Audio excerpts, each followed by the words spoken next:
Recordnya nanti aja pas mulai Mas Ferry. Biar nggak hening depannya.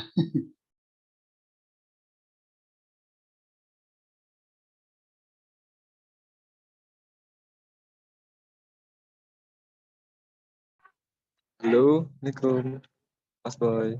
Ya, recordnya nanti aja, biar nggak Oh, di depannya pas mulai aja. Jadi kan oh, saya co-host ya. siap. Mau dimulai Pak Seba? Cek. Halo, Ya, bisa dimulai? monggo, monggo. Ya, Monggo baik. silakan. Kepada seluruh peserta yang hadir, jika memang tidak terkendala jaringan, kami harap on kamera ya, biar kita juga saling mengenal, biar kita juga tahu. Silakan di on kameranya teman-teman, karena acara sudah mau dimulai dan ini di-record juga dan akan kita taruh di YouTube. Nah, gitu Mbak Nurul Ainun. Mas Jalesman Panjaitan mana? Mbak Aprela? Nah, ini Mbak Indah Sriwahyuni. Yang lain mana? Nah, Mas Edget sama Linggi, Bu Maria. Saya kurang bagus, Pak. Ya. Nah, sudah mulai muncul semua. Baik, kita mulai nggih, teman-teman. Assalamualaikum warahmatullahi taala wabarakatuh. Waalaikumsalam warahmatullahi. Selamat pagi dan salam sejahtera untuk kita semua. Om Swastiastu, Namo Buddhaya. Yang kami hormati narasumber hari ini ya, Pak Saibah Al-Bangkalani atau nama lengkapnya Saiful Abdullah.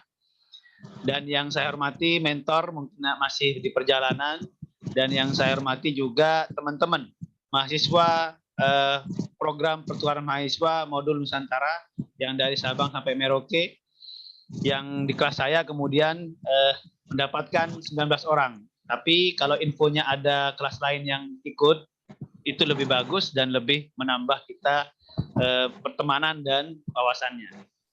Baik teman-teman, pada hari ini itu agendanya adalah kebinekaan tentang kepahlawanan ya. Saya mengangkat tokoh yang kalau di Bangkalan atau Madura, insya Allah ini sudah bukan tokoh biasa. Ya. Dan juga di area Jawa itu juga beliau juga tokoh. Ya. Bahkan kalau orang datang ke Bangkalan itu pasti mengunjungi makam beliau. Tokoh-tokoh nasional pun seperti itu. Ya, maka julukannya memang Syekhona Holil atau Maha Guru ya, Syekhona. Nanti akan lebih perdalam. Nah, kemudian kan poin dari perkuliahan Nusantara ini adalah satu, keberagaman kita. Ya kan? Yang kedua adalah inklusivitas, ya kan? Yang ketiga kearifan lokal. Nah, karena Anda semua mengambil UTM, maka mau tidak mau yang di sekitar UTM itu kita harus eksplor dan ceritakan. Seandainya ini luring teman-teman, otomatis kita akan mengunjungi makam beliau, kemudian mungkin rawuh ke zuriahnya dan mungkin rawuh. Nah, kebetulan mungkin Pak Saiba ini keturunan jauh ya, dalam arti insya Allah masih ada mungkin ya. Dan kenapa saya mengundang Pak Saiba? Saya berpikir kemarin kalau saya saja kurang menarik. Jadi kita harus mencari yang betul-betul kiai yang memiliki pondok pesantren dan beliau insya Allah lebih paham dan mendalami. Nah, Pak Saiba sendiri ini teman-teman, dia adalah senior saya, guru, kemudian juga dosen Fakultas Hukum, cuma memang beliau rendah hati. Kalau di kampus dibilangnya ya biasa, Pak dosen, tapi kalau di kampung halamannya beliau ini kiai. Ya. Jadi kalau di Madura itu, seperti yang dibilang kemarin ketika pertemuan pertama, ada filosofi Bupak Bebu Guru Rato. Itulah orang yang dihormati di Madura. Bupak Bebu orang tua kita, Bapak Ibu, guru. Guru itu kiai, ulama, ratu itu pemerintahan. Jadi itu filosofi orang-orang Madura, maka penempatan seorang ulama atau kiai itu di wilayah Madura itu sangat dihormati, teman-teman. Nah, saya harap teman-teman menyimak dulu ya. Biarkan narasumber kita Pak Seba bercerita, sedikit interaktif dengan teman-teman boleh, dan baru nanti kita buka sesi tanya jawab dan diskusi supaya teman-teman mungkin lebih memahami. Dan saya yakin teman-teman misalnya ada Mas Supandri Isa, dari mana Mas Supandri Isa? Dari Gorontalo, Pak. Hah? Dari Gorontalo. Insya Allah di Gorontalo itu kan pasti ada tokohnya. Ya. Kemudian Mbak Tiara dari mana, Mbak Tiara? Dari Ambon, Pak. Apa? Dari Ambon. Nah, dari Ambon ya. Kalau saya taunya Ambon ini Patimura. Ya.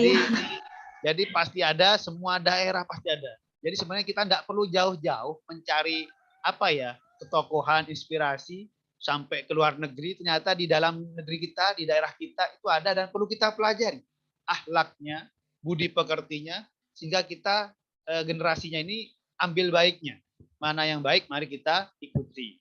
Nah, jadi itu pengantar dari saya selaku dosen modul Nusantara dan kelas ini. Karena nanti akhirnya minggu depan kita refleksi, kalau nggak salah ya, kita akan mencoba merangkum apa yang sudah kalian dapat dari jurnalisme etnografi dan sekarang dari kegiatan kebinekaan. Nah, saya harap apa yang tidak dimengerti ditanyakan. Nah, kepada Bapak Saibah atau Kiai Saiful Abdullah Al-Bangkalani, waktu dan tempat untuk menceritakan, menjelaskan tentang Mbah Holil, kami berikan sepenuhnya. Silakan Pak Saibah. Baik, terima kasih Adik, Bapak, Mas Helmi yang sangat saya cintai dan saya sangat hormati. Assalamualaikum warahmatullahi wabarakatuh. Selamat pagi. Selamat pagi, Pak. Semoga kita semua selalu dalam lindungan Tuhan yang Maha Kuasa. Amin. Mohon maaf sebelumnya suara saya agak serak, tetapi bi barokati Syekhana Khalil, suara saya ini bisa keluar. Ini sudah hampir 5 hari suara saya ini tidak keluar. Tapi alhamdulillah kemarin itu masih agak was-was.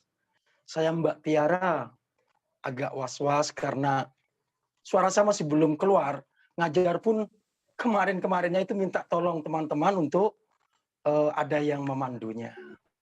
Oke, mumpung saya masih ingat, Mbak Tiara bisa dengar suara saya dengan baik, Mbak Tiara? Bisa, Pak. Bisa kedengeran. Oke, terima kasih Mbak Tiara. Salam hormat saya untuk Bapak Raymond Supusepa di Universitas Patimura. Karena beliau satu bangku dengan saya. Bapak Raymond Supusepa. Salam hormat saya, salam rindu, salam kangen dari Saibah Al-Bangkalani. Oh iya, Mas Helmi tadi menyebut nama Saibah Al-Bangkalani. Karena memang kalau di kampus mencari Saiful Abdullah itu sulit. Mencari nama Saiful Abdullah di dunia maya, di dunia gaib juga sulit. Karena Saiful Abdullah itu disingkat menjadi Saibah. Al-Bangkalani menunjukkan wilayah atau tempat di mana Saiful Abdullah tinggal. Sehingga menjadi Saibah Al-Bangkalani Tiara. Dan itu ada lagunya Tiara. Oh Saibah. Ya.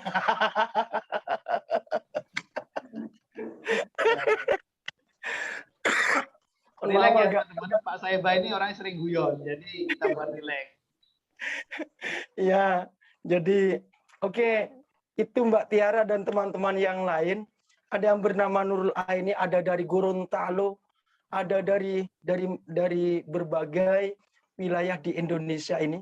Bahkan hampir semua wilayah Indonesia ini saya sudah sampai, Tiara. Termasuk kalau ada dari Maluku, Ternate, saya juga pernah ke Ternate. Juga kalau dari Papua, saya juga pernah dari sana. Salam hormat semuanya untuk semua para guru di seluruh Indonesia, terutama rekan sejawat yang ada hubungan emosional dengan saya. Baik, untuk singkatnya, sebelum saya menyampaikan materi, Adinda Ayu Larasati, Adik Tiara, terus kemudian Adinda Panjaitan, ada juga Mbak Jumaria, dan lain sebagainya. Sebagaimana biasa, saya itu selalu menyampaikan kepada diri sendiri dan kepada orang lain. Silakan dicatat, Dek Tiara. Jangan sekali-kali engkau mengabaikan Tuhan dalam kehidupan. Silakan dicatat dulu. Ini semester berapa sih, Dek Helmi? Apa, Pak? Ini semester berapa? Peserta ini semester berapa, Dek Helmi? Tanya langsung aja, Pak, biar ada Oh, interaksi gitu ya. dengan teman-teman. Oke, Mbak Ayu, Mbak Tiara, Mas atau siapa ini? Mas Supandri, ini semester berapa rata-rata ya? Kalau saya sendiri semester 5, Pak. Semester 5 ya? Mbak Iya. Ayu, Larasati. Halo Pak, pagi. Iya, selamat pagi. Mbak Ayu Larasati, Ya maaf Pak, kameranya sinyal saya dibuka putus. dong. Kameranya dibuka agar saya lebih Ini udah familiar. dibuka Pak, nggak kelihatan Biar- ya? Iya, belum kelihatan. Oh maaf Semester- Pak, sinyal saya jelek banget. Oke, Ini nggak apa-apa lah, putus. nggak berdosa Saya kok. semester 7 Pak, halo. Ada Ananda Aulia semester berapa, Mbak? Semester 3, Pak. Oh, semester 3 ya, luar biasa ini. Luar biasa. Jadi beragam ya, ada semester 3, ada semester 5, ada semester 7. Sehingga saya bisa memperkirakan dengan cara apa saya menyampaikan pesan-pesan yang hendak diberikan kepada adik-adik sekalian. Baik, satu poin sudah saya sampaikan tadi. Ada Mbak Wulan Safitri, tersenyum Mbak Wulan. Mbak Wulan, mungkin sempat belum tercatat tadi ya, Saiful Abdullah mengatakan, Saibah Al-Bangkalani mengatakan, jangan sekali-kali engkau mengabaikan Tuhan dalam kehidupan. Itu yang selalu saya menginspirasi. Itu yang selalu menginspirasi saya dalam bersikap, berbuat, bertindak, dan lain sebagainya. Karena kita sebagai bangsa Timur, sebagai bangsa Indonesia yang memiliki falsafah ampuh bernama Pancasila, menjadikan ketuhanan yang Maha Esa itu berada pada posisi yang paling atas. Dengan demikian bagi saya sendiri, adalah suatu kewajiban bagi saya, dan merupakan suatu hal yang harus saya lakukan setiap saat, setiap waktu, tidak mengabaikan Tuhan dalam kehidupan. Itu prinsip bagi saya, Mbak Wulan Safitri. Dan mungkin itu salah satu resep, konon kata teman-teman yang lain, untuk meraih kesuksesan. Ketika dimanapun kita selalu dalam keridhaan Tuhan, maka insya Allah apa yang ingin kita lakukan, Tuhan selalu memberikan perlindungan dan keridhaannya. Kira-kira begitu Mbak Wulan jalan pikir saya. Oke, atas dasar ungkapan yang saya sebutkan, mari kita buka silaturahim pagi ini dengan menyebut nama Tuhan. Bagi yang Muslim dengan menyebut nama Allah Subhanahu wa Ta'ala. Sekaligus dengan segala hormat. Karena yang ingin kita angkat ini adalah sejarah tentang Syekhona Khalil. Maka bagi yang beragama Muslim, saya mohon hadiah Fatihah untuk beliau. Dan bagi yang beragama non-Muslim, saya minta didoakan sesuai agama dan keyakinan masing-masing. Nah, selain kita berdoa untuk Syekhona Khalil, saya mohon Mas Helmi didoakan. Saya didoakan. Kalian semua didoakan. Semoga selalu sehat, panjang umur yang berkah, ilmu yang didapatkan manfaat dan barokah. Jadi, mari kita awali pertemuan atau silaturahim pagi ini dengan berdoa bersama. Izinkan saya secara muslim untuk tawasul atau kirim Fatihah kepada beliau dengan mengirimkan suratul Fatihah untuk beliau, untuk saya, untuk Mas Helmi, untuk adik-adik, untuk anak-anakku sekalian di seluruh tanah air ini. Khususan ila hadratih Syekhana Kiai Muhammad Khalil bin Abdul Latif wa khususan ala hadhihi niyah. Al-Fatihah. Minasyaitonirrajim.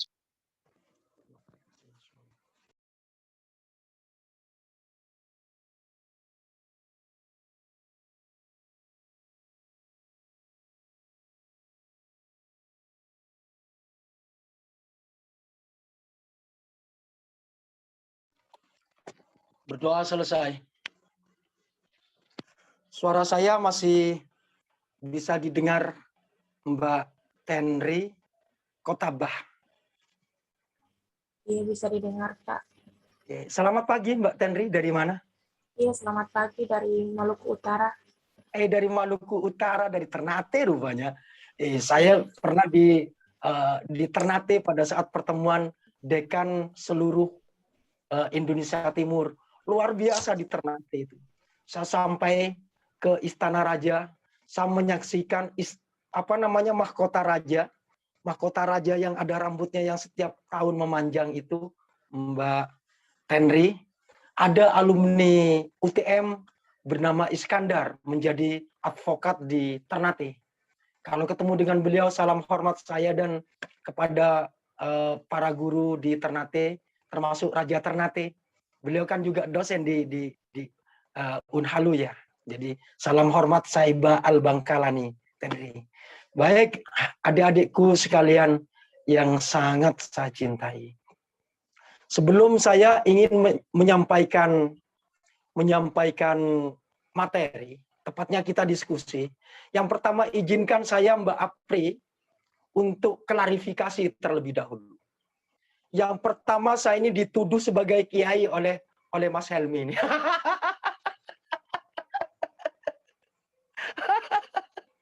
Saya telah dituduh sebagai kiai oleh Mas Helmi ini. Ini perbuatan tidak menyenangkan sebenarnya. Ini berat bebannya dituduh sebagai kiai, itu berat sebenarnya. Jadi Mbak Wulan sebenarnya Mas Helmi itu, Pak Helmi Bumia ini putra guru saya. Beliau putra Bapak Haji Budi Mustiko. Bapak Haji Budi Mustiko itu adalah guru saya, ya orang tua saya. Bapak Budi ini pernah menjabat sebagai wakil rektor bidang kemahasiswaan. Dengan demikian, dalam perspektif keilmuan, bagi masyarakat Madura khususnya saya, seorang guru itu adalah tetap guru. Itu prinsip. Tidak ada bekas guru bagi saya. Dunia akhirat adalah guru saya. Jadi kepada siapapun guru yang mengajar saya tetap menganggap guru. Jangankan kepada anaknya, kepada ayamnya pun saya berguru. Itu prinsip sebagai wujud keberkahan sebuah ilmu. Dengan demikian sesungguhnya saya ini secara tidak langsung merupakan muridnya Bapak Helmi Bumia. Oleh karena itu, karena ayahandanya guru saya, maka Mas Helmi ini sejatinya adalah guru saya. Tetapi karena sudah terlanjur beliau menuduh saya sebagai kiai, ya sudah tidak apa-apa. Ini kacau, ini sekacau-kacaunya ini. Ini kuliah sekacau-kacaunya pagi ini. Itu sehingga sebenarnya saya sungkan untuk menyampaikan materi ini. Tetapi menghormati beliau ini. Karena menghormati beliau ini, begitu beliau mengirimkan surat kepada saya tidak ada kata lain untuk menolak itu, tidak bisa langsung saya siap. Saya langsung bilang siap, langsung bilang siap saya. Begitu beliau meminta saya untuk menyampaikan atau untuk bersilaturahim atau diskusi dengan adik-adik di seluruh Nusantara ini. Tetapi meskipun posisi saya ini sebagai muridnya Abah Budi, sebagai muridnya Mas Helmi untuk menunjukkan bahwa saya bukan dosen amatiran. Untuk menunjukkan bahwa saya bukan dosen amatiran, ya tentu saja saya harus tunjukkan kepada adik-adikku sekalian bahwa saya akan menyampaikan materi ini secara profesional. Kira-kira begitu. Nah, adik-adikku sekalian yang sangat saya cintai, saya sangat bahagia pagi ini. Meskipun sebenarnya tenggorokan saya ini sakit sebenarnya, Mbak Terry dan teman-teman yang lain ya, saya tidak sebut satu persatu. Agak sakit, tetapi saya berusaha untuk memaksa. Mbak Aprela, terus kemudian ada Mas Jalesman Panjaitan, tapi banyak perempuan ya yang tampil. Saya memaksakan diri untuk memaksakan diri demi wujud cintanya saya kepada adik-adikku sekalian, demi cintanya terhadap NKRI, demi penghormatan terhadap sebuah keilmuan. Saya lakukan sudah. Itu beberapa prinsip semoga menjadi inspirasi bagi adik-adik sekalian dalam bersikap, bertindak, dan berbuat. Baik, saya lanjutkan. Begitu saya diminta oleh Mas Helmi ini untuk menyampaikan materi tentang sejarah Sayyidina Khalil dalam perspektif kebinekaan. Wah, ini luar biasa menurut saya. Apalagi pesertanya di seluruh tanah air Indonesia. Jadi saya langsung bersedia. Oleh karena itu, kalau suara saya terputus ya mohon diinterupsi. Mohon diinterupsi, Siap. Mas. Mohon diinterupsi Masih jelas, karena Pak. Jelas suara masih jelas. khawatir jaringan terganggu. Mohon saya diinterupsi nanti kalau suara saya tidak terdengar dengan baik. Baik, Mbak Siti Aisyah, saya lanjutkan. Setelah Mas Helmi ini meminta saya untuk menyampaikan materi tentang sejarah Sayyidina Khalil dalam perspektif kebinekaan, sejarah, akhlak, dan kearifan lokal. Ini suatu hal yang sangat menarik. Apalagi melihat kondisi kebangsaan yang terjadi saat-saat ini. Sangat miris sebenarnya. Sangat miris ya adik-adikku sekalian. Karena harus diakui, Syekhona Khalil atau Kiai Haji Muhammad Khalil bin Abdul Latif sebagai gurunya Maha Guru, seperti yang disampaikan oleh Mas Helmi atau Bapak Helmi tadi. Beliau ini adalah gurunya para guru. Yang di antara murid-muridnya itu sudah menjadi pahlawan-pahlawan nasional. Sedangkan Sayyidina Khalil sendiri sebagai gurunya para pahlawan itu, beliau masih belum mendapatkan penghargaan sebagai pahlawan dari negara ini.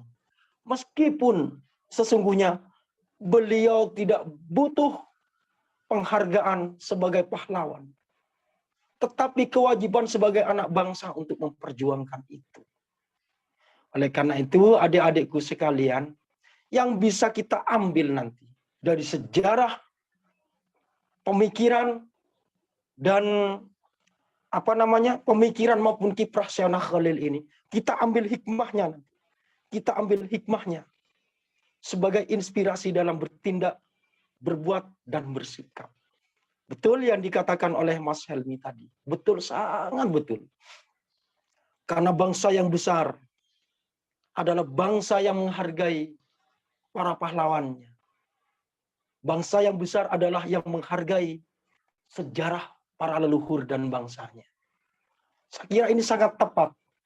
Mas Helmi ingin mengenalkan Sayyidina Khalil kepada adik-adikku sekalian. Sebenarnya ini bukan tentang Sayyidina Khalil saja sebenarnya yang saya ingin sampaikan.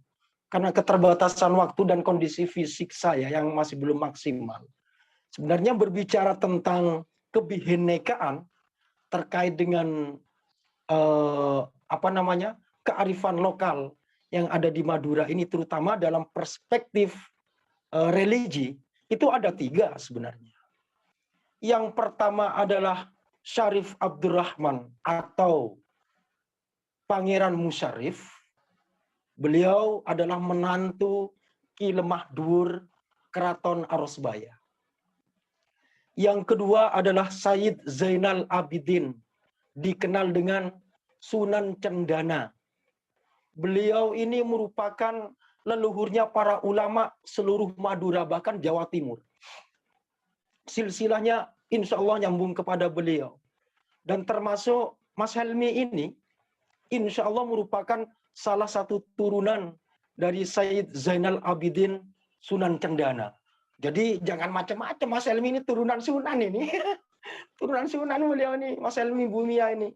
Pak Helmi ini insya Allah turunan Sunan Cendana Kuanyar. Silakan nanti searching, cari di internet. Kata kunci 1, Pangeran Musarif. 2, Sunan Cendana atau Syekh Zainal Abidin Sunan Cendana. Perjalanan Syekh Zainal Abidin Sunan Cendana dalam mencerdaskan kehidupan bangsa di Kuanyar itu luar biasa, beserta karomah-karomahnya.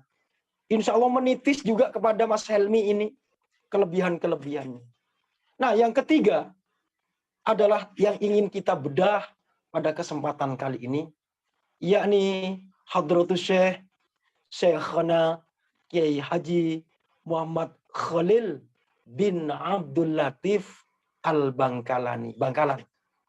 Syekhana Khalil. Jadi kalau adik-adik ini browsing, cari di internet dengan kata kunci Syekhana Khalil gitu, keluar sudah. Sejarah, pemikiran, karyanya, peninggalannya, itu semuanya lengkap di internet sebenarnya. Oleh karena itu, kalaupun saya menyampaikan di hadapan adik-adik sekalian, ini sebenarnya saya cuma ingin silaturahim saja. Mengenai materi, bisa adik-adik nanti bisa cari di internet atau apapun. Maka sengaja meskipun Mas Helmi ini meminta saya untuk membuat PowerPoint, saya tidak, mohon maaf Mas Helmi, saya tidak memenuhi itu. Agar yang pertama adik-adik bisa mencatat. Yang pertama, bisa mencatat. Yang kedua, materi tentang Syekhana Khalil ini sudah tersebar luar biasa. Yang ketiga sebenarnya itu adalah alasan kemalasan saya saja sebenarnya. Itu kemalasan saya Mbak Aprila. Itu hanyalah alasan saya malas untuk membuat PowerPoint saja. Agar saya lebih leluasa ngobrol begini. Jadi saya kuliah biasanya jarang membuat PowerPoint. Karena saya berusaha belajar untuk menghafal. Materi itu saya hafal. Begitu saya hafal biasanya catatan saya buang. Jangan ditiru. Jangan ditiru. Itu hanya bisa dilakukan oleh orang yang ahli. Kacau ini. Mohon maaf ya. Mohon maaf Mas Supandri. Mohon maaf. Saya ini agak ngawur memang kalau menyampaikan materi itu agak ngawur. Tapi sengawur-ngawurnya saya itu ilmiah. Ngawur saja ilmiah, apalagi saya ilmiah. Itu lebih ilmiah lagi biasanya Mas Supandri. Ngawur saja ilmiah itu. Ngaco itu masih ilmiah saya. Apalagi nggak ngaco. Oke, saya lanjutkan. Syekhana Kiai Muhammad Khalil bin Abdul Latif Bangkalan. Beliau bagi saya adalah sosok yang sangat agung. Bahkan lebih agung dari wakil rektor bidang kemahasiswaan Universitas Trunojoyo Madura. Karena kebetulan wakil rektor kemahasiswaan UTM itu bernama Pak Agung. Agung Alifam. Jadi Syekhana Khalil ini namanya sangat agung. Karya-karyanya agung. Jasa-jasanya terhadap negeri ini sangat agung. Luar biasa. Sehingga dalam hal ini saya tidak ingin menampilkan sisi etnis beliau. Tidak ingin menyampaikan dari sisi sara. Dari ideologi. Dalam hal ini agama. Saya tidak ingin menyampaikan dalam perspektif agama Islam. Tidak. Saya ingin menyampaikan dalam perspektif kebinekaan.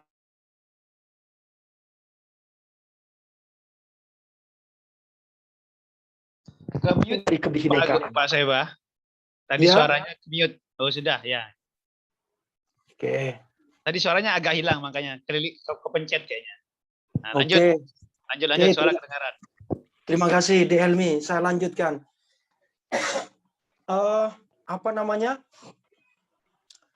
menceritakan Syekhana Kiai Muhammad Khalil bin Abdul Latif, beliau adalah sosok yang agung. Lebih agung dari wakil rektor bidang kemahasiswaan UTM, Pak Agung Ali Fahmi. Kebetulan namanya Pak Agung. Jadi namanya sangat agung.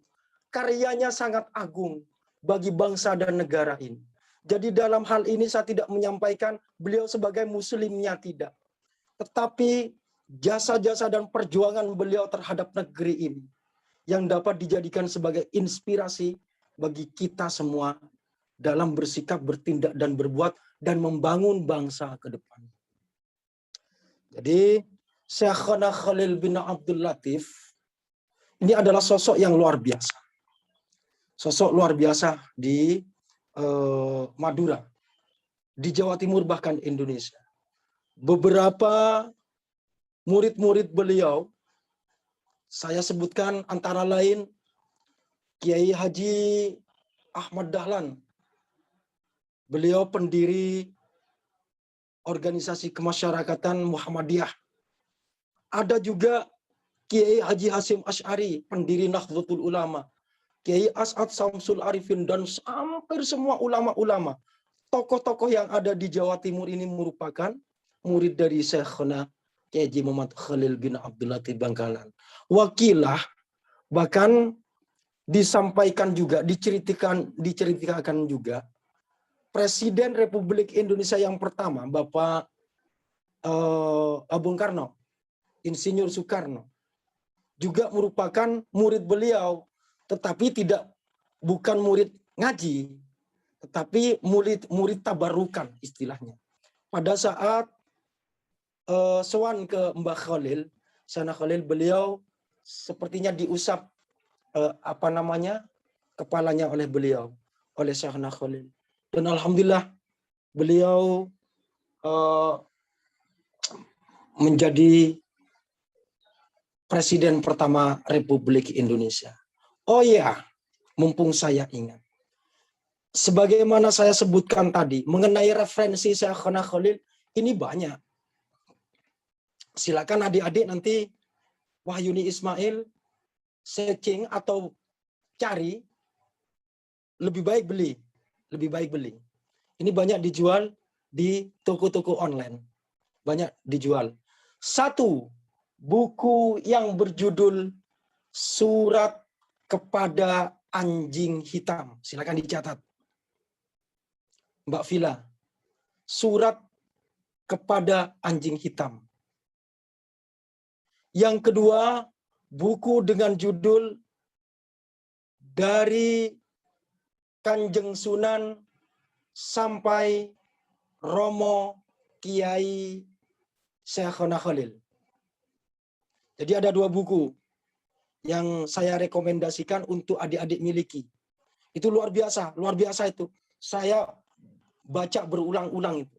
Karena banyak hikmah yang dapat saya ambil.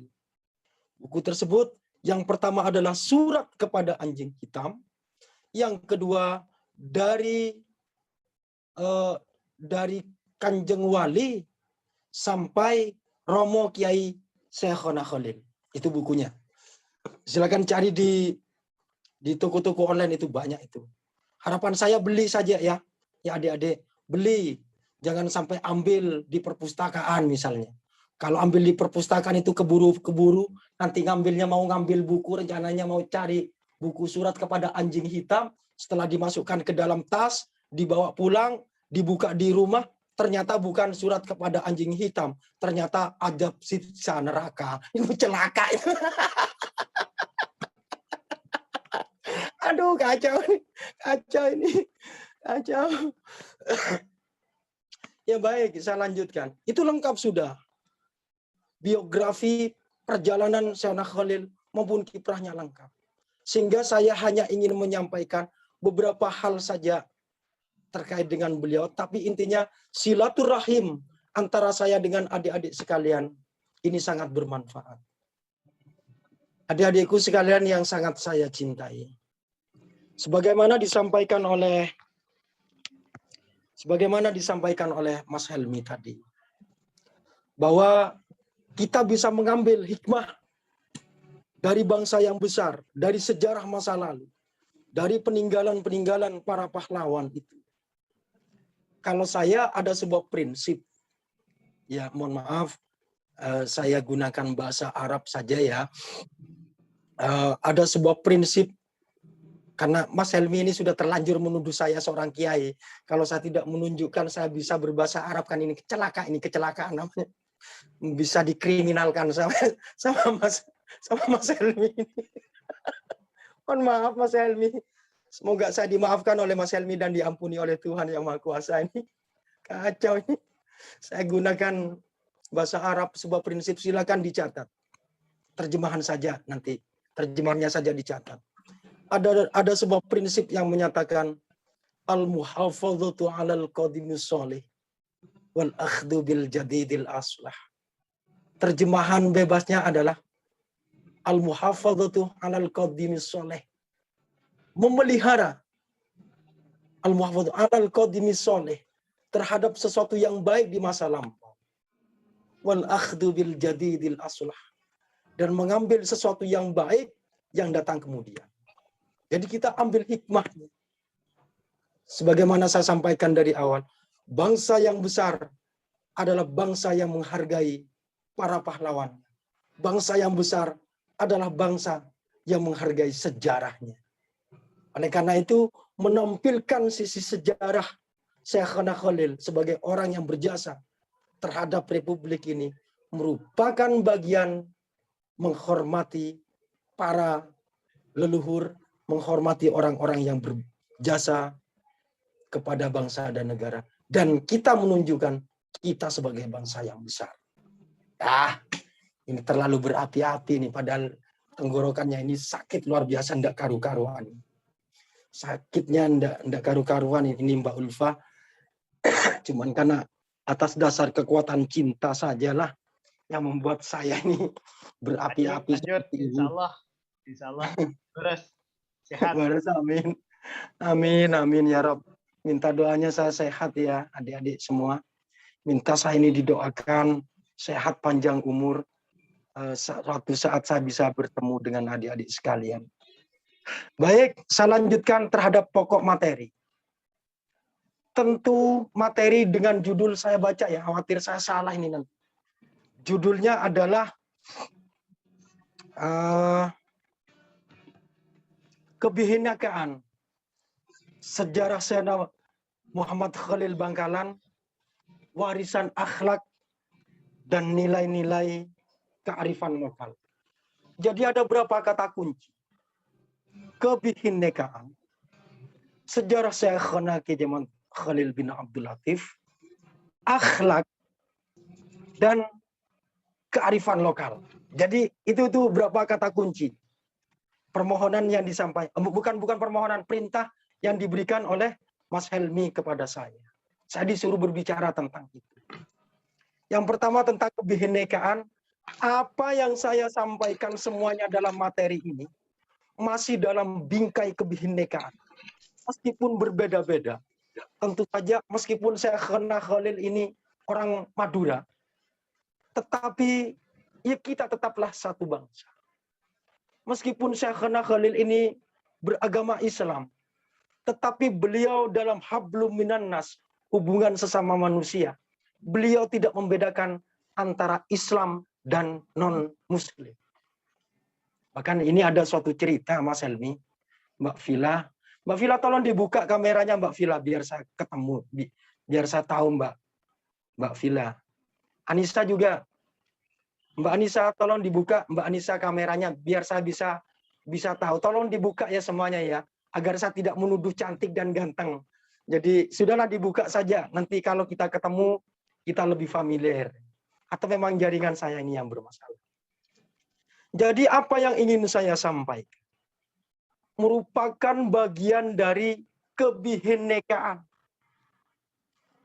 Saya berikan fakta tentang kebihinekaan yang ditunjukkan oleh Syekhana Kiai Muhammad Khalil bin Abdul Latif Bangkalan. Beliau memang terlahir di Madura. Dari suku beliau memang suku Madura, ya. Agamanya Muslim, iya. Tetapi dalam hidup berbangsa dan bernegara, Sayyidina Khalil, Mbak Nisa, tidak pernah membeda-bedakan itu. Ini terbukti dalam sebuah kisah. Suatu saat ada turunan. Tepatnya turunan, saya sebut apa ya? Saya tidak, kalau sebut Cina enggak elok rasanya. Tetapi yang lebih banyak dikenal itu, tapi biasanya orang menggunakan istilah turunan Cina gitu. Kalau orang Madura mengatakan turunan Cina. Tapi yang lebih beradab itu Tionghoa.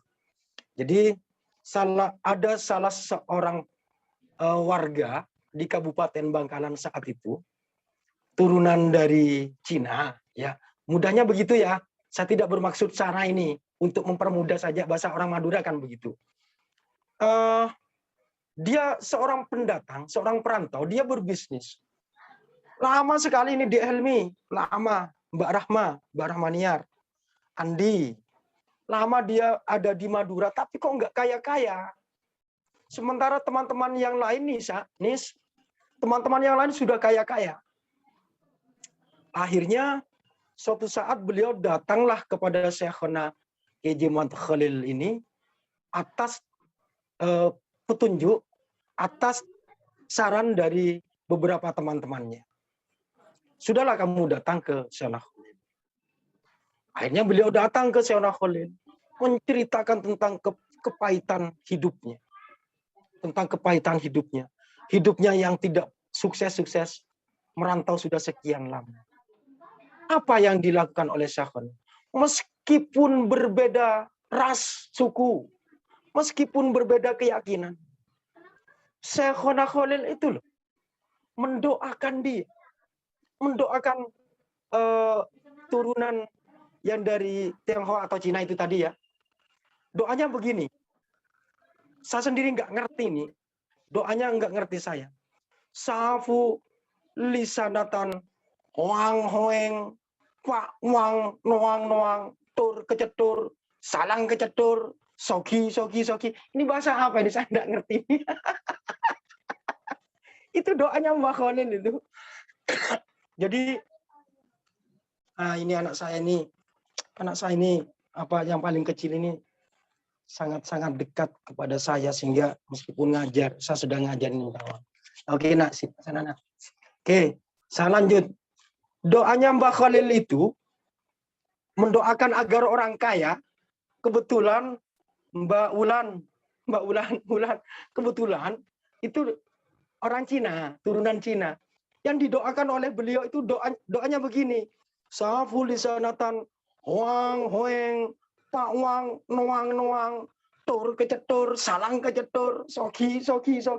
Apa itu artinya? Apa itu artinya? Saya nggak paham itu. Bayangan saya doa saya Khalil ini begini. Bismillahirrahmanirrahim. Selalu ilman nafi'an wa amalan mutaqabbalan wa rizqan wasi'an halalan wa fta'an dan nabi butul arifin. Saya kira begitu doanya. Ternyata didoa dengan tur kecetur ternyata kaya betul itu. Kaya betul itu Nisa. Orang yang didoakan oleh Syekhona Khalil itu kaya betul, sukses betul. Ya maklum ya, Mbah Khalil ini orangnya sangat agung seperti yang saya katakan tadi. Sangat keramat beliau. Salah satunya saya bersama mantan Ketua Mahkamah Konstitusi, Bapak Profesor Dr. Arif Hidayat, beliau guru saya. Profesor Dr. Arif Hidayat itu guru saya, mantan Ketua Mahkamah Konstitusi, karena saya kuliah di Universitas Diponegoro. Saya diajar langsung oleh beliau. Beliau pernah juga ke Mbah Syekhona Khalil, pernah ke sana. Beberapa bulan kemudian setelah dari Mbah Khalil, beliau diangkat menjadi Ketua Mahkamah Konstitusi. Saya tidak tahu ini apa hubungannya, saya tidak tahu. Tetapi bagi bangsa Indonesia, bagi bangsa Timur, kita yakin, kita percaya bahwa memang ada superhuman. Ada superhuman atau orang-orang luar biasa yang memang berbeda. Meskipun sebenarnya kita ini sama, terlahir sama. Tetapi Tuhan itu menciptakan manusia ini kan berbeda. Tingkatan-tingkatannya memang berbeda. Ada yang memang memiliki derajat tinggi. Ada yang biasa-biasa saja. Nah, Syekhona Khalil ini bagi masyarakat Bangkalan, Jawa Timur, bahkan Indonesia, ini dianggap sebagai sosok superhuman, sebagai sosok yang sangat memiliki keramat luar biasa. Karena apa yang dilakukan oleh Sayyidina Khalil ini kharikul adah, atau di luar logika, di luar mahkamah akal. Tapi itu benar-benar terjadi. Sayyidina Khalil. Luar biasa ini Sayyidina Khalil ini. Jadi itu dalam perspektif kebinekaan ya. Sudah selesai satu. Saya sudah berbicara tentang kebinekaan. Yang kedua, saya diminta untuk berbicara tentang sejarahnya. Ya singkat-singkat saja karena keterbatasan waktu. Sayyidina Khalil ini lahir di Bangkalan. Dilahirkan dari seorang ibu, ayahandanya Sayyidina Khalil ini bernama Kiai Abdul Latif. Dan dari jalur neneknya beliau salah satu turunan dari Syarif Hidayatullah atau Sunan Gunung Jati.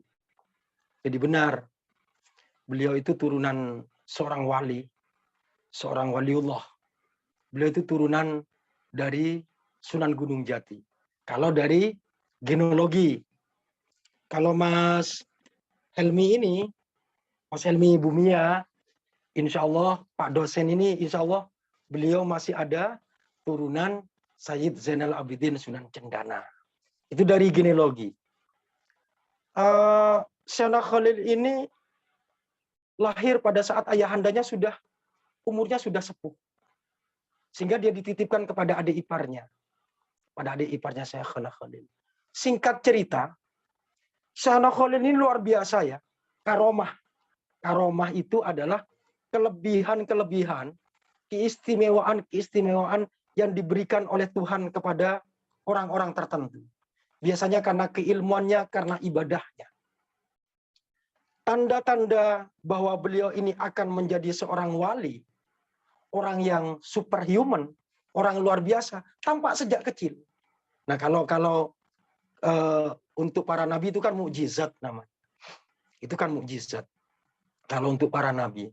Tapi kalau untuk para wali, itu adalah karomah. Salah satu karomah beliau adalah pada saat beliau ini mondok di salah satu pondok di Jawa Timur, insya Allah di Langitan. Masih kecil sana ini, masih kecil. Nah, suatu saat, sholat berjamaah. Pada saat sang kiai ngimami, sholat sedang husu-husunya. Allahu Akbar.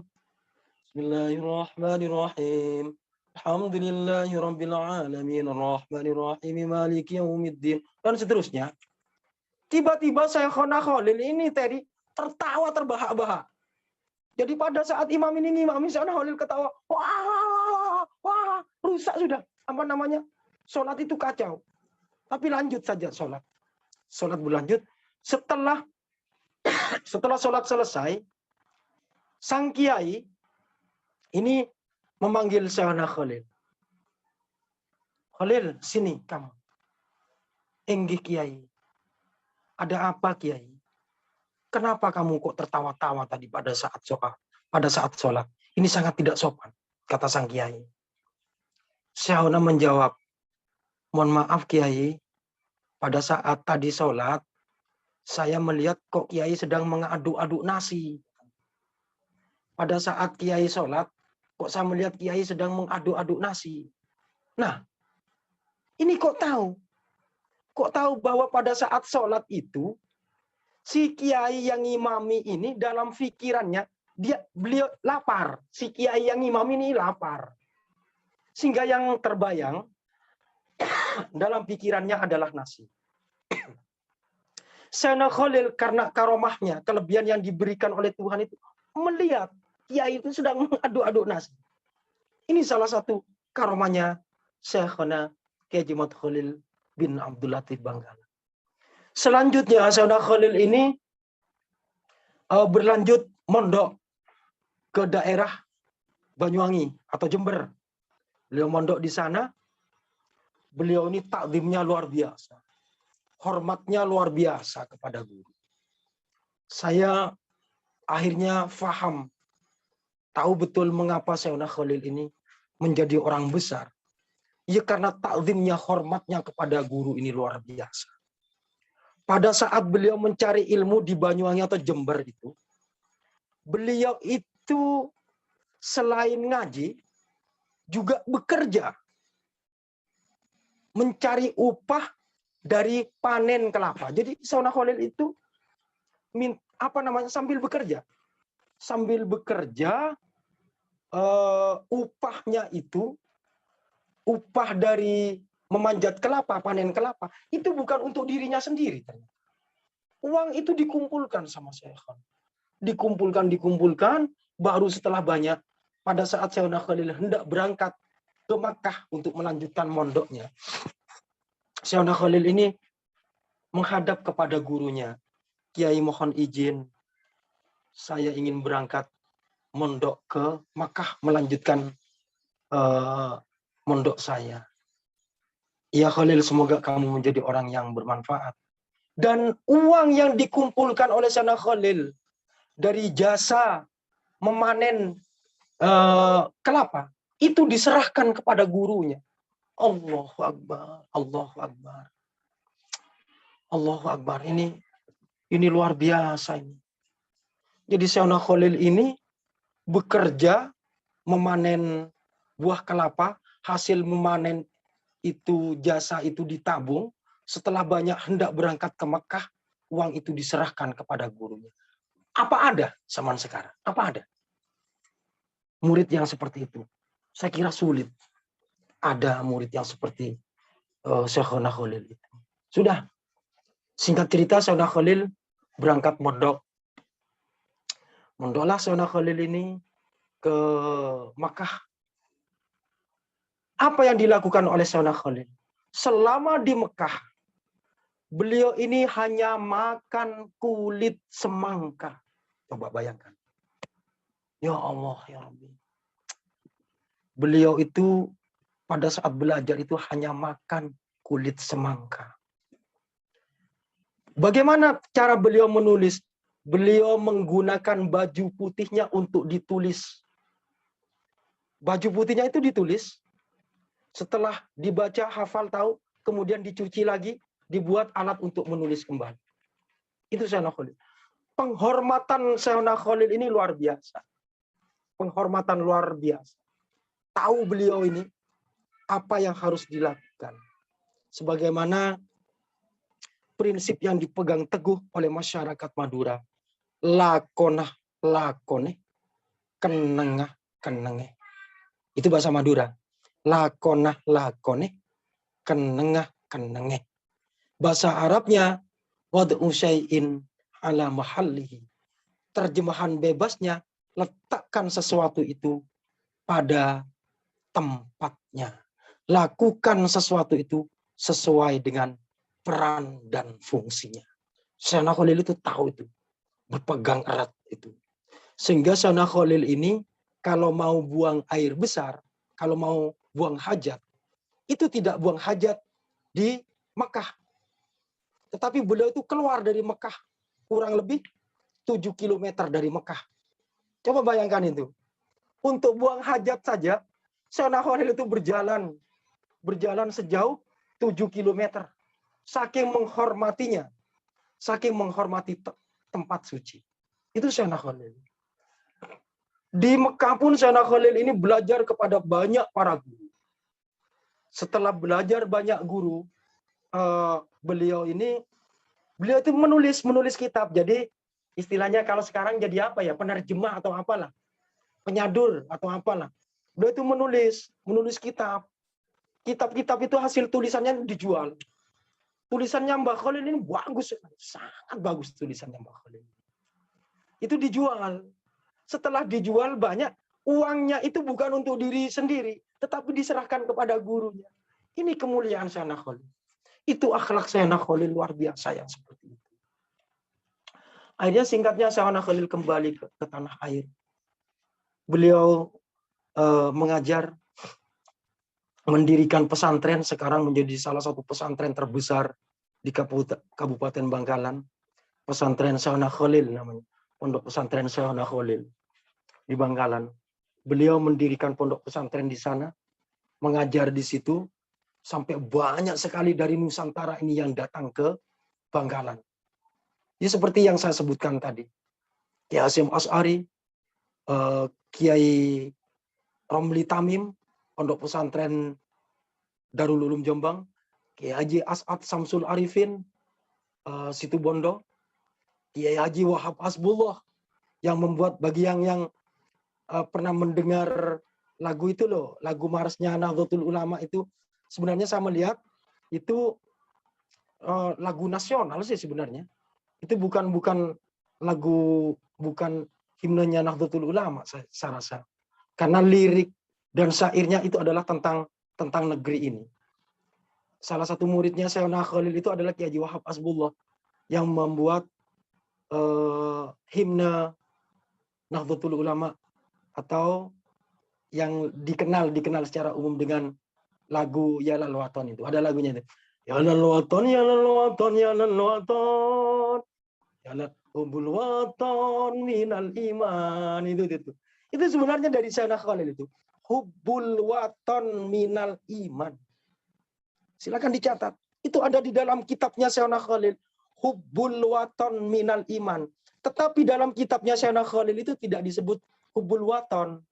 Ditulis Hubbul Auton minal iman. Beliau itu menyampaikan di dalam kitabnya itu bahwa cinta terhadap tanah air merupakan bagian dari iman.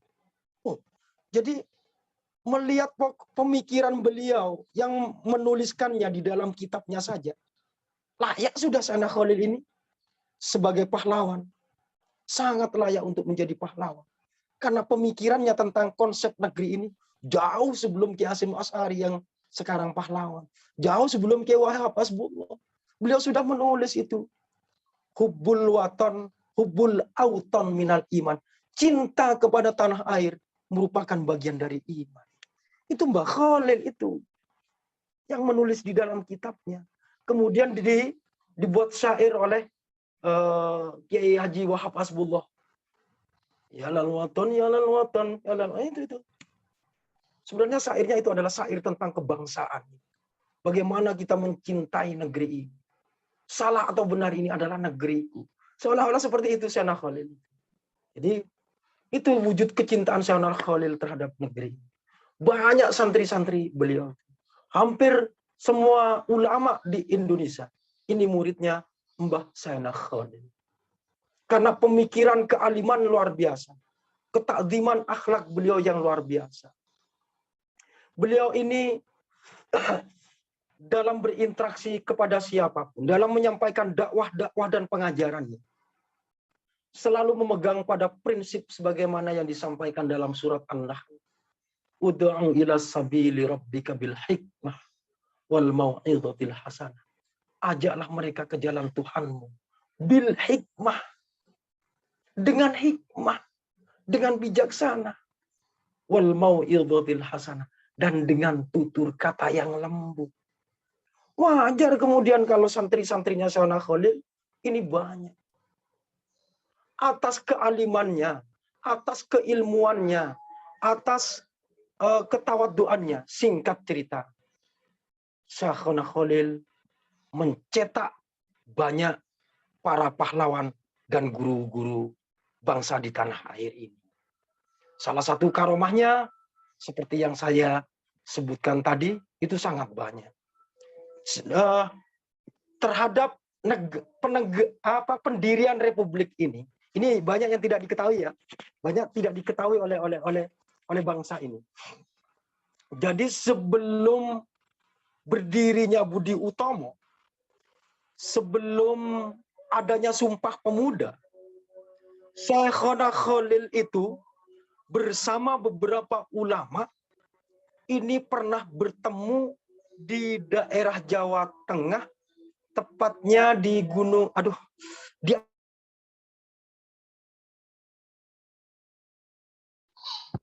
Suara hilang Pak Saibah. para ulama untuk membahas, ya, halo? Ya, Halo? tadi suaranya agak hilang. Nah, Oh, oke. cek, sudah kedengaran. Siap, mantap. Lanjutkan. Oke, terima kasih, Dek. Ya, saya ulang. Sampai di mana tadi, Dek Terry? Sampai di mana, Anissa? Ini sampai di mana tadi? Sebelum Saibah? Budi Utomo. Sebelum Budi Oh, sebelum Budi. Utomo. Ya. Oke, terima kasih Mas Helmi. Dan Sumpah Pemuda, Syahona Khalil bertemu dengan para kiai di Jawa Tengah. Ya, jadi Syahona Khalil ini, Mbak Khalil ini, bersama para alim ulama bertemu di salah satu pondok pesantren di Alasro untuk memikirkan, membuat strategi bagaimana membuat gerakan agar Indonesia ini tidak terjajah oleh Belanda. Tidak banyak diketahui. Sehingga sungguhnya yang menjadi inspirator berdirinya berbagai gerakan-gerakan kemerdekaan di Indonesia, salah satunya adalah Syahona Haji Muhammad Khalil. Jadi itu kiprah beliau terhadap tanah air. Selanjutnya Syahona Khalil ini banyak mengembangkan pendidikannya di Bangkalan dengan cara pendidikan model-model Samandaun ini pondok pesantren. Sehingga banyaklah, kalau di Maduranya hampir semuanya itu kita guru di Madura. Ini pada akhirnya bermuara kepada Syahona Khalil. Begitu banyaknya murid-murid Syahona Khalil tersebar di seluruh Indonesia ini. Sampai sekarang kalau adik-adik, kalau ke Bangkalan, kalau tidak mampir ke Syahona Khalil, tampaknya sangat rugi. Sangat rugi. Karena dari seluruh tanah air itu hampir ke Syahona Khalil. Seorang ulama, orang tokoh besar di negeri ini, seorang guru, dan panutan yang patut untuk informasi. Yang terakhir, saya contohkan salah satu akhlak beliau terhadap guru. Bentar, Pak Saibah, tolong teman-teman di-mute dulu ya. Pak Tenri Kotaba. Nah, ya. Enggak, tadi ada suara yang masuk karena di beberapa Indonesia Timur sudah zuhur, Pak. Jadi suara adzan masuk, iya, karena di sana kan daerah Indonesia Timur sudah zuhur, katanya teman-teman. Betul, oke. Ya. Oke, ini artinya kan saya percepat, setelah ini saya selesai. Siap, betul. Biar diskusi nanti. Ya, selebihnya kita ngobrol. Jadi begini, salah satu ketakziman beliau, mengapa beliau itu menjadi orang sukses? Apa, mengapa, dan bagaimana Syahona Khalil itu menjadi orang sukses? Di antaranya adalah penghormatan terhadap gurunya luar biasa. Suatu saat Syahona Khalil itu hendak menuju Tanjung Bumi. Dalam perjalanan, beliau kok melihat ada anjing kawin atau apa, hewan kawin. Beliau nanya kepada penduduk sekitar, itu sedang apa ya? Sang penduduk menjelaskan, oh ini sedang perkawinan, Kiai. Perkawinan hewan ini. Karena Syahona Khalil dikasih tahu ilmu seperti itu, setiap Mbah Khalil itu melintas di daerah itu, maka beliau akan turun dari kendaraannya. Saking menghormati gurunya. Demikian pula kalau Syahona Khalil itu naik dokar atau andong, naik jikar, ketika beliau bertanya, ini kuda mana? Ini kuda dari Bima. Maka beliau nggak jadi naik. Kenapa kok nggak jadi naik? Karena gurunya dari Bima. Itu luar biasa. Ketakziman, penghormatannya Mbah Syahona Khalil. Akhlaknya ini yang luar biasa. Terhadap gurunya, terhadap sesamanya. Jadi pada akhirnya beliau ini wafat pada tahun 1900 berapa ya? Saya agak lupa ini. 2006 atau 2007 itu. Tepatnya di bulan Ramadan beliau wafat. Beliau wafat dengan meninggalkan peninggalan yang luar biasa bermanfaat bagi bangsa dan negara. Semoga kita bisa mengambil hikmah dari apa yang pernah dilakukan oleh Mbah Syahona Khalil. Demikian Bapak Helmi yang dapat saya sampaikan sementara Mas Helmi. Untuk selanjutnya saya mohon waktu waktu barang 1 menit, 2 menit untuk turun, untuk ke belakang sebentar. Jadi ini sudah haus, juga mau ke belakang dulu. Ya, Siap, Mas Kiai. Erni, mohon waktu kurang lebih 2 menit atau 3 menit lah ya. Oke, Monggo oke, saya silakan, kembalikan silakan. lagi kepada Mas Helmi. Ya, baik. Terima kasih Pak Saiba atas pemaparannya yang sangat semangat sekali, luar biasa.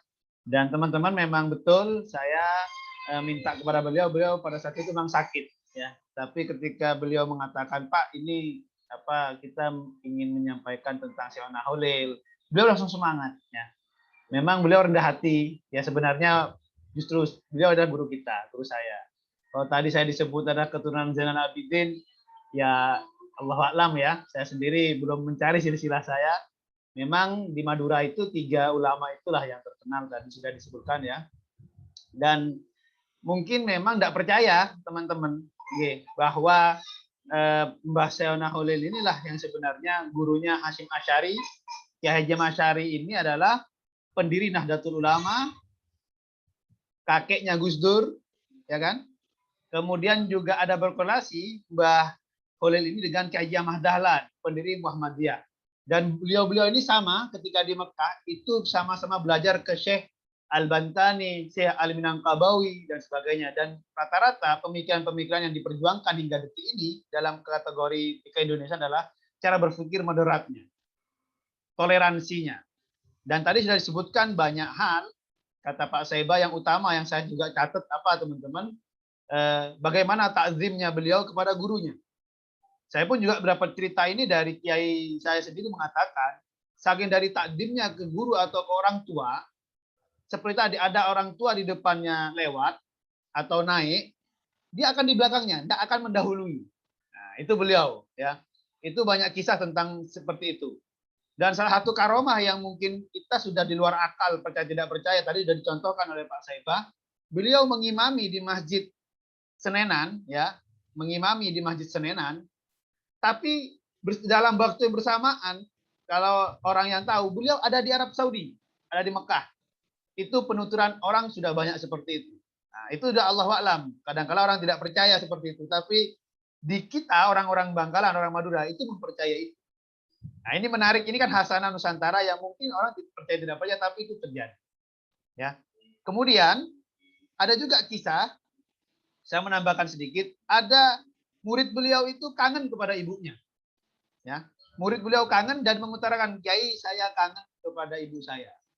Nah, karena dia kangen, dibawa ke Gladek Lanceng. Gladek Lanceng itu sekitaran dekatnya pantai Sembilangan. Karena kangen, dilemparkan ke laut dan nyampe ke ibunya, langsung di depan ibunya. Nah, dan usut punya usut, si murid itu namanya lah Kiai Haji Hasyim Asy'ari. Dan beliau juga takdim kepada keilmuan. Ternyata ketika Kiai Haji Hasyim Asy'ari membuka pondok pesantren di Jombang Tebu Ireng, beliau menjadi muridnya. Karena Kiai Hasyim Asy'ari itu fasih tentang hadis.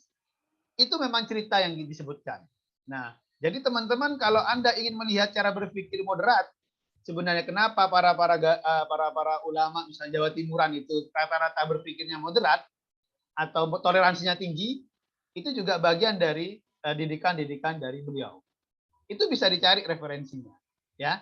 Nah, sebenarnya ketika luring saya ingin bawa ke situ. Nah, dan juga ingin bertemu dengan zuriahnya. Tapi karena nanti kesulitannya, karena zuriahnya ini adalah ketua PKNU, saya khawatir sibuk, maka saya mencari Pak Saiba yang juga berkaitan dengan itu, dan beliau juga pondok pesantren. Serius, beliau itu kiai, cuma merendah saja kalau di hadapan kita ya. Kalau di Kampung Krampis itu, setiap ada orang kematian, yang memimpin sholat, yang memimpin talqinnya adalah Pak Saiba ini. Dan itu tanpa pamrih, tanpa dibayar, teman-teman. Nah, jadi Pak Saiba ini dosen fakultas hukum, tapi merangkap pengasuh pondok pesantren di Kelampis. Ya. Jadi bisa, semoga saja pas luring ya. Pas luring kata, saya tidak tahu Bu Pipit menginfokan ada kemungkinan. Cuma kita nggak tahu kita siap apa tidak gitu. Karena merubah konsep dan sebagainya. Kita akan mengelilingi itu. Nah, dan minggu depan jangan khawatir, saya sudah mengundang juga tokoh sejarawan Bangkalan. Jadi kita berangkat dari Bangkalan dulu teman-teman. Bangkalan, Sampang, Pamekasan, Sumeneb. Itu itu memang saya pingin supaya Anda tahu betul, oh Madura ini kayak gini karakternya. Ya mohon maaf kalau memang kok terlalu lucu Pak, begini karakter sesungguhnya kalau ketemu pasti banyak ketawanya. Bahkan kalau main ke sana pasti dikasih makanan khas di sana. Ini yang tidak semua kita miliki bersama, ya. Pak Seba, apakah sudah hadir, Pak Seba? Halo? Iya, iya. Sudah minum dan sudah ke belakang ya? Iya. Baik, kalau begitu kita buka sesi tanya jawab kepada teman-teman. Mungkin ada yang penasaran, mungkin ada yang tidak percaya Pak Seba, karena memang kadang-kala yang disebut karomah itu unlogical ya, sudah di luar nalar, sudah di luar ya, tapi itu saya yakin di setiap daerah ada cerita itu, di setiap Indonesia pasti ada. Nah, silakan mau dieksplor apa, karena juga ada tugas untuk Anda nanti di assignment yang harus Anda kerjakan. Silakan kepada teman-teman baik dari kelas saya dan kelas Pak Luki atau siapapun yang hadir di sini untuk bertanya kepada Pak Saiba Al-Bangkalani atau Saiful Abdullah atau Kiai Saiful. Gimana? Ada yang bertanya? Monggo. Oh ya, sebelum apa Dek? Sebelum adik-adik ada pertanyaan. Saya tunjukkan saja ya, apa namanya, buku yang bisa adik miliki. Ini nih. Ya, menjadi referensi. Ini nih bukunya. Monica Sevilla Tanau. Ini bukunya. Surat kepada Anjing Hitam. Judulnya sih Surat kepada Anjing Hitam. Tetapi di dalamnya berisi tentang biografi dan pemikiran-pemikiran tentang beliau. Mungkin adik-adik ini bertanya-tanya ini, kok judulnya Surat kepada Anjing Hitam sih? Mohon izin bisa saya jelaskan, Dek? Boleh Pak Seba. Ya, betul. Saya juga punya buku itu. Dikasih Ranasih dulu waktu ke pondoknya. Iya. Pak Suci. Jadi begini, isi buku ini bercerita tentang biografi Syekhona Kiai Khalil bin Abdul Latif Bangkalan. Diberi judul Surat kepada Anjing Hitam. Salah satu karomah beliau ini begini, ada santri beliau yang hendak berangkat ke Tanah Suci. Pamitlah si santri kepada Syekhona Khalil. Mohon doa restu Kiai, saya mau melaksanakan ibadah haji. Oh ya nak, silakan berangkat. Tapi sebelumnya, kan nanti kalau kamu nyampe di Ka'bah, nyampe di Masjidil Haram, tolong surat ini berikan kepada Anjing Hitam. Jadi beliau bilang, dawuh, tolong ini berikan kepada Anjing Hitam surat ini. Bingung si santri. Tetapi karena takzim saja, karena hormat saja kepada guru, iya sudah. Singkat cerita, sampainya di Masjidil Haram. Begitu nyampe di Masjidil Haram, kok tiba-tiba datanglah anjing yang mendekat kepada si santri itu. Si santri akhirnya tanggap, oh mungkin ini yang dimaksud oleh Syekhona Khalil. Akhirnya surat itu diberikanlah kepada anjing hitam. Diberikan. Ternyata anjing itu mengambil surat yang diberikan oleh si santri. Sudah, singkat cerita, setelah pulang ke tanah air, masih dengan kebingungan luar biasa, si santri sowan kembali. Datang kembali kepada gurunya, ke Syekhona Khalil. Sudah Kiai, suratnya sudah saya serahkan Kiai. Oh iya, tapi saya penasaran Kiai, sebenarnya apa ini maksudnya. Akhirnya Syekhona Khalil memberitahu. Mbak Khalil itu memberitahu kepada si santri. Iya, saya beritahu. Dengan catatan, kamu tidak boleh bercerita kepada siapapun selama saya masih hidup. Enggih Kiai. Beliau menceritakan, sesungguhnya surat yang kamu berikan kepada anjing hitam itu bukanlah anjing. Anjing hitam itu adalah seorang wali Allah. Seorang wali Tuhan yang menyamar menjadi anjing. Subhanallah. Ini karomah-karomah Syekhna Khalil luar biasa, sangat banyak sekali.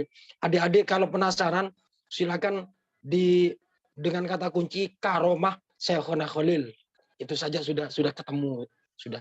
Yang kedua adalah ada buku yang saya referensikan tadi, dari Kanjeng Sunan sampai Romo Kiai.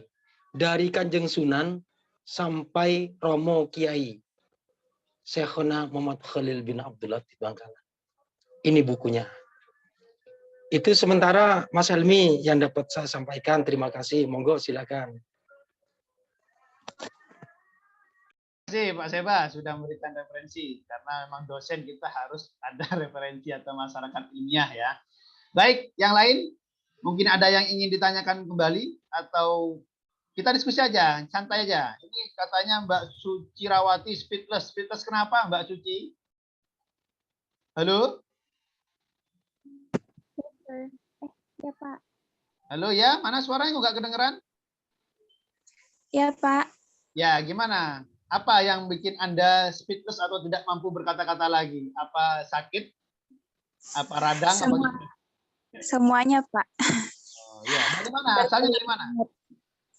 Unhas Makassar Pak. Oke, agak kareba Ji. Makassar ya. Baju-baju Pak. Ya, silakan apa yang bikin speechless mungkin? Semuanya sih Pak yang dari diceritain sama Pak Saibah. Apa? Mungkin ada yang ditanyakan ke Pak Saibah? Nggak ada Pak. Oh, nggak ada. Di Makassar itu kamu tahu ada makamnya Pangeran Diponegoro? Tidak Pak, bukan asli sini soalnya. Oh, bukan asli situ. Ada makamnya Diponegoro. Ya. Silakan. Yang ingin bertanya lagi, ayo, Mbak Anissa Nur Syakbani. Dari mana Mbak Anissa? Halo Mbak Anissa? Ya, Ya, dari mana? Tarakan, Kalimantan Utara. Kalimantan Utara. Kan tidak pernah mendengar cerita ini. Ya, mungkin ada yang dipertanyakan Mbak Anissa Nur Syakbani. Untuk sekarang mungkin belum ada, Pak. Oh, belum ada. Oke. Yang Sugianti, silakan Sugianti dari Gorontalo.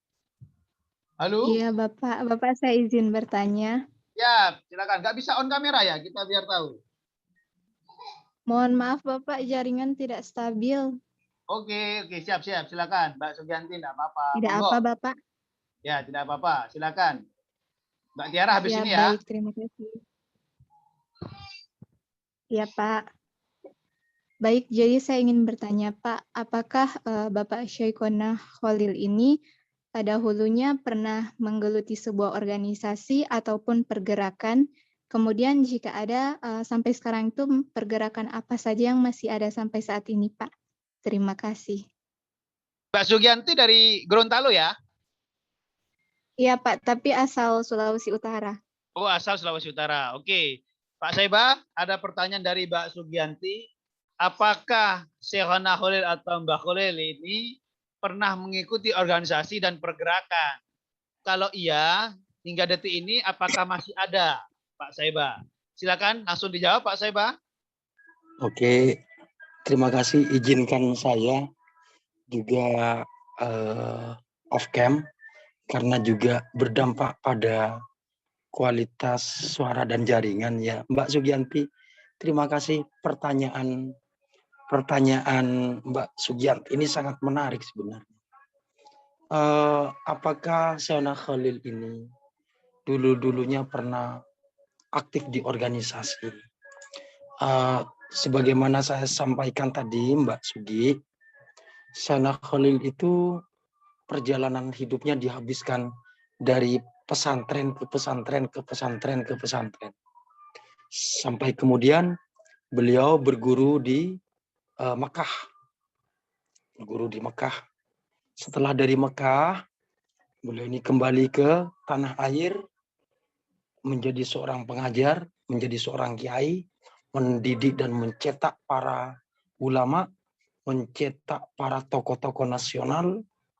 Tetapi dalam hal organisasi, beliau memang sampai sekarang saya belum menemukan riwayat atau sejarah tentang organisasi yang digeluti oleh beliau.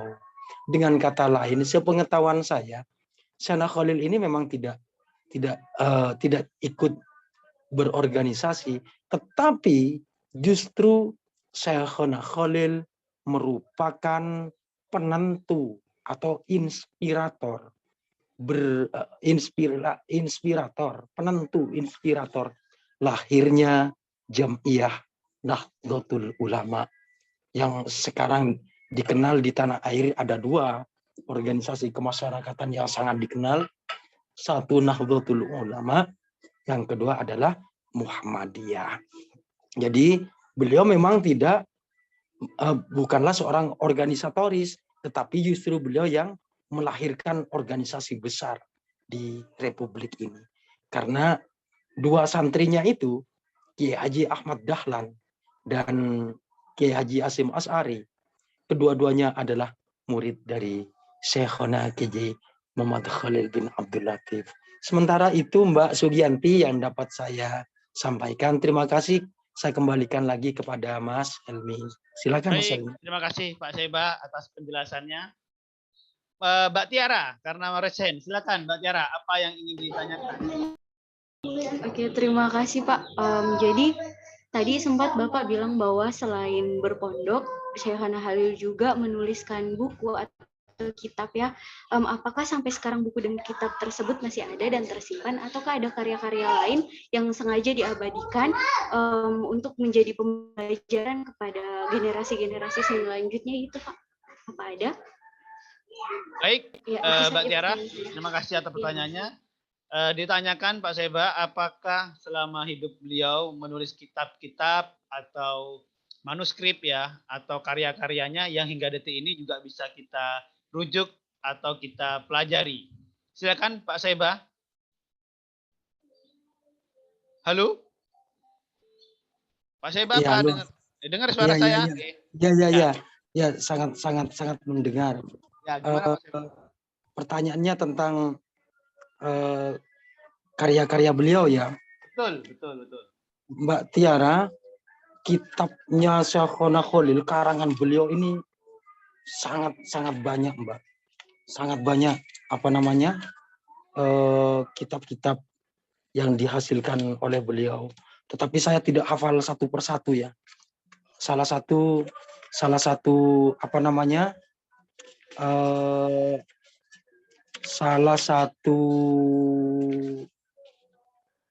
kitab yang di dalamnya berisi Hubul Auton Minal Iman itu merupakan salah satu karyanya Syekhona Kiai Muhammad Khalil bin Abdul Latif Bangkalan.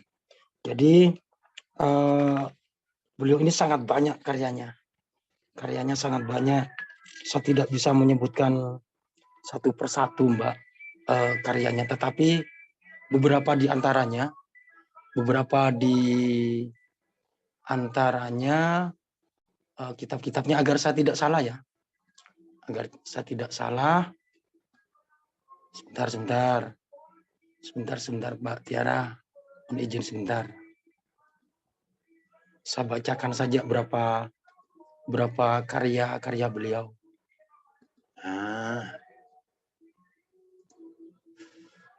Mohon bersabar dulu Mbak Tiara. Karena saya khawatir salah ini kalau menyangkut beliau ini, saya khawatir salah ini.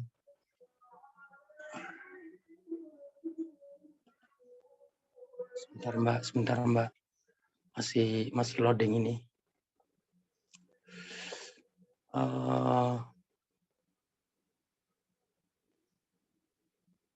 Ini saya menyimpan, bahkan di bukunya itu ada Mbak, di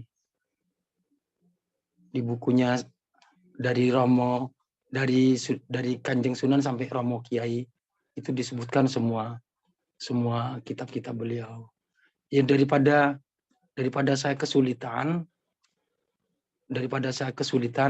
atau nanti saja ya Mas Helmi saya sampaikan berapa karya-karya beliau. Tapi kalau bukti fisik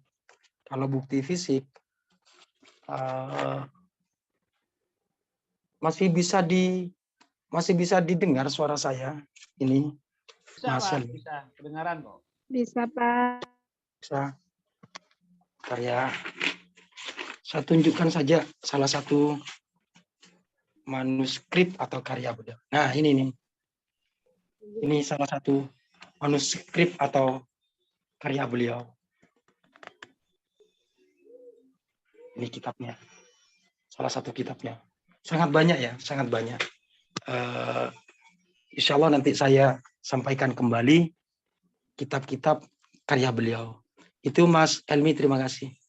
Ya, baik Pak Seba. Ada banyak nggih, Mbak Tiara. Salah satunya saya mencoba mencari memang betul ada misalnya panduan nikah ya.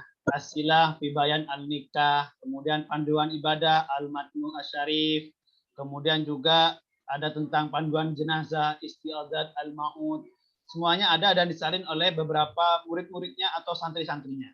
Ya, termasuk ketika Gus Baha datang ke Bangkalan, itu datang ke pondok pesantren dan dia juga mengajarkan kitab karangan oleh Syekhona Muhammad Khalil.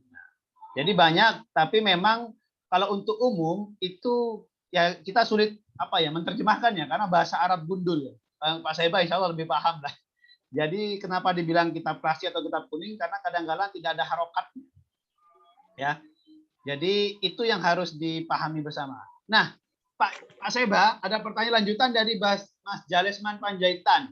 Ya, izin bertanya Pak, apakah kitab-kitab beliau merupakan hasil perjalanan beliau? Apa saja sejarah hidup beliau yang sampai sekarang dapat dicontoh dan wajib dilakukan? Apakah ajaran beliau selalu diterima banyak orang? Ini Mas Jalesman, asli mana Mas Jalesman? Asli Sumatera Utara Pak, tapi kuliah di Gorontalo. Oh, asli Sumatera Utara, kuliah di Gorontalo. Ya. Pak Seba, apakah mendengar suara saya? Diulang lagi di Elmi karena jaringan agak tersendat. Oke, baik. Jadi Mas Jalesman bertanya, apakah kitab-kitab beliau itu merupakan hasil perjalanan beliau? Itu satu. Yang kedua, apakah sejarah hidup beliau sampai sekarang yang dapat dicontoh dan wajib dilakukan oleh kita? Itu kedua.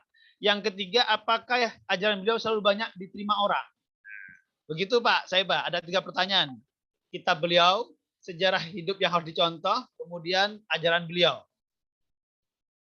Silakan Pak Saiba. Oke, terima kasih Mas Jalesman ya. Jalesman atau Jalesman ini? Siapa sebenarnya? Hah? Jalesman Pak, pakai A. Oke, terima kasih. Terima kasih De Jalesman, pertanyaan yang menarik ini. Apakah kitab Syekhona Khalil itu merupakan hasil perjalanan beliau? Ya, kitab beliau itu tersebar dalam berbagai disiplin keilmuan. Tetapi beliau ini sangat dikenal pakar dan ahli di bidang mantik, di bidang tata bahasa. Sehingga karya-karyanya beliau ini sangat terkenal dengan sangat terkenal dengan ilmu alat atau ilmu tata bahasa. Ini sangat-sangat terkenal beliau itu. Berapa kitabnya Mas Jalesman? Antara lain kitab Silah fi Bayan Nikah.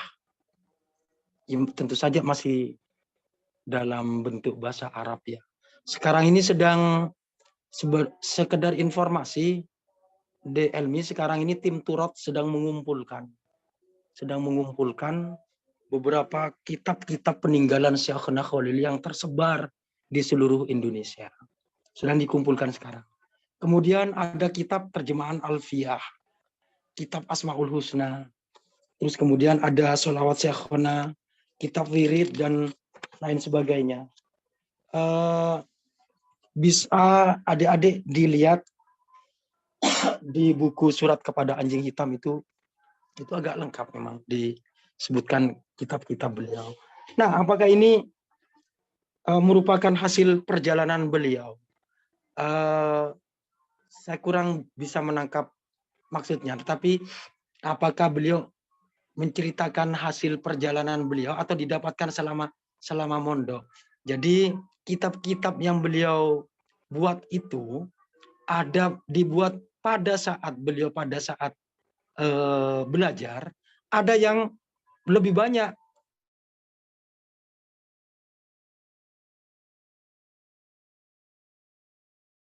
Halo, Pak Saibah, Perjalanan. suaranya? Nah, halo? Suaranya. Nah, oke, tadi hilang suaranya. Ya, oke. Jadi kitab-kitab beliau itu merupakan kitab-kitab yang beliau buat pada saat beliau sedang menuntut ilmu, juga pada saat berada di tanah air. Tetapi lebih banyak pada saat yang berada di tanah air. Nah, yang kedua, sejarah yang dapat dicontoh atau akhlak apa, ajaran apa yang dapat kita ambil dari Sayyidina Khalil. Jadi ada beberapa hal penting sebenarnya yang harus kita ambil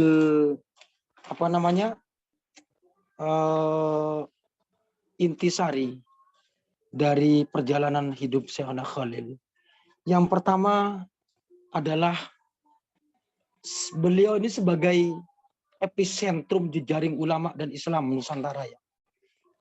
Itu memberikan pelajaran yang besar pada kita. Bahwa kita dalam bersikap, berbuat, dan bertindak, tentunya kita hidup dalam bingkai negara kesatuan Republik Indonesia ini sepatutnya genealogi intelektual kita ini loh, harus terus kita gunakan untuk mencerdaskan kehidupan bangsa. Itu yang pertama. Yang kedua, beliau itu tidak lelah untuk berjuang terhadap Republik Indonesia ini. Salah satunya adalah bagaimana beliau menggagas pertemuan-pertemuan di Alas Roban itu. Jiwa nasionalnya luar biasa Syekhona ini. Sehingga kemudian melahirkan gerakan-gerakan dan organisasi-organisasi nasional, antara lain seperti yang sudah saya sebutkan. Kemudian beliau ini adalah sosok yang sangat moderat, terbuka, universal. Jadi bayangkan, dia seorang Muslim, dia orang Madura, tetapi begitu ada orang lain yang berbeda keyakinan, berbeda suku, ras, dan agama, beliau loh masih mendoakan, beliau membantu. Banyak sekali, banyak orang-orang di luar suku etnis dan keyakinan Syekhona Khalil, itu justru banyak yang dibantu oleh beliau. Jadi beliau tahu betul bagaimana berhubungan terhadap Tuhannya, bagaimana berhubungan dengan manusia. Kemudian yang tidak kalah pentingnya, beliau ini selalu membumikan, menerapkan, mengajarkan pendidikan kepada setiap insan di tanah air tentunya. Karena saya berbicara dalam lingkup tanah air. Jadi beliau ini sebagai pendidik, ya tentu saja kita ini kalau kita sudah lulus setidak-tidaknya manfaat. Karena ada sebuah prinsip, karena beliau ini adalah seorang kiai, seorang ulama beliau ini. Ada sebuah ungkapan yang mengatakan khairun nas anfa'uhum linnas. Sebaik-baik manusia adalah orang yang bermanfaat kepada sesamanya. Itu beberapa hal yang dapat saya sampaikan. Elmi, terima kasih. Baik, terima kasih Pak Saibah, Mas Jalesmen ya, sudah jelas. Mungkin ada lagi yang ingin ditanyakan oleh teman-teman? Ini sudah mulai lelah kayaknya ya. Jadi memang begitu banyak, dan memang kalau Anda ke Bangkalan teman-teman, itu hampir tanya ke siapapun ya di Madura, di mana makam atau beliau, itu pasti semua tahu. Bahkan rute orang berziarah kalau ke Madura itu biasanya ke Syekhona Khalil, Batu Ampar Pamekasan, sama Syekh Yusuf di Talango di Sumeneb. Itu hampir terus. Bahkan di pandemi begini pun itu ramai, apalagi malam Jumat. Dan mungkin Pak Saibah itu santrinya malah disuruh ke makam itu. Nah, tapi jangan salah arti begini. Kadang-kala kalau kita ke orang luar, saya juga di Malang, di Jogja itu sering juga bersinggungan dengan mungkin sama Islam, tapi mungkin cara pandangnya berbeda. Itu bid'ah dan sebagainya. Nah, yang kita ziarahi itu kita bukan minta-minta sebenarnya. Tapi kita menghormati yang pertama. Yang kedua ingin mempelajari kok bisa orang ini udah meninggal, tapi kok orang banyak hadir. Berarti orang ini memiliki akhlak yang baik selama hidupnya sehingga orang itu ingin mempelajarinya. Nah, kalau bagi kami yang orang-orang di Madura, ya itu namanya bertawasul, mendoakan. Ya, kalau kata Gus Dur itu lebih baik datang ke orang mati daripada orang hidup. Kenapa katanya? Lah, orang hidup itu punya kepentingan, orang mati punya kepentingan apa? Tidak ada. Jadi jangan salah mengartikan ya bahwa apa-apa itu semua bid'ah atau apa-apa semua itu mengkultuskan, tidak, ada takaran sendiri-sendiri. Dan itulah saya bilang karakter di Madura mungkin seperti itu, atau karakter orang Jawa Timur itu seperti itu, masih sering berziarah ke guru-gurunya. Karena tadi yang disebut Pak Saiba, penghormatan terhadap guru itu tinggi. Ya. Bupak bebuk guru rato. Orang tua pun itu bupak bebuk guru rato. Orang tua kan menitipkan kepada gurunya untuk mendidik anak-anaknya. Nah, ya. Jadi itu yang kedua yang perlu kita teladani bersama adalah tadi cara berpikir moderat beliau. Yang ketiga, bagaimana beliau itu menghormati orang tua atau guru. Nah, itu kan jarang sekali yang seperti diceritakan Pak Saiba tadi. Dia ngaji atau mondok, dia bekerja, mau pulang atau mau pergi ke pondok yang lainnya atau ke Mekah, dia memberikan uangnya, ya kan, kepada gurunya. Nah, anak sekarang kan tidak ada. Kalau bisa dapat uang dari gurunya, kan begitu anak-anak sekarang. Ya. Tapi kami berharap tidak ya. Dan saya mempelajari betul workshop modul Nusantara itu. Kenapa kita harus mengangkat ini, teman-teman? Satu, inklusivitas. Ya, bagaimana kebebasan itu ya betul-betul memiliki pengalaman inklusif dalam menghargai keberagaman. Artinya inilah corak di Madura. Nah, kemudian keragaman peserta. Saya yakin belum semuanya mendengar cerita ini. Walaupun di YouTube saya yakin banyak dapat. Yang ketiga, poin prinsip Nusantara adalah kearifan lokal. Jadi inilah kearifan lokal. Jadi Anda yang mendaftar modul Nusantara, cara berpikirnya sudah berpikir Nusantara. Jadi tidak hanya ini tidak hanya ini saja, melainkan Nusantara itu banyak pernak-perniknya. Nah, di Bangkalan salah satunya seperti ini. Nah, begitu ya. Itu poin terakhir dari kami dari pada acara ini. Saya yakin sudah cukup mungkin ini Pak Saiba. Kita hampir 1,5 jam ya. Dan insya Allah banyak berkah, banyak ilmu yang kita dapatkan. Bagi teman-teman jangan lupa ya absen dan mengerjakan tugas bagi kelas saya. Mungkin itu Pak Saiba dan Mbak Ulan sebagai mentor dan teman-teman yang hadir saat ini. Terima kasih atas rawuhnya dan kita doakan bersama kepada yang mencintai ilmu, yang mencintai para leluhur, bahwa logika sederhananya begini. Kalau saya mengikuti guru sejarah saya dulu, kita ini adalah tunas sejarah, begitu loh. Kita tidak akan lahir kalau tidak ada bapak ibu kita. Bapak ibu kita tidak akan lahir kalau tidak ada kakek nenek kita. Kakek nenek kita tidak akan lahir kalau tidak ada buyut kita. Tapi orang sering lupa di atas buyut itu. Generasi itu sampai 4 generasi itu. Selebihnya orang nggak sampai. Ternyata kita memiliki silsilah.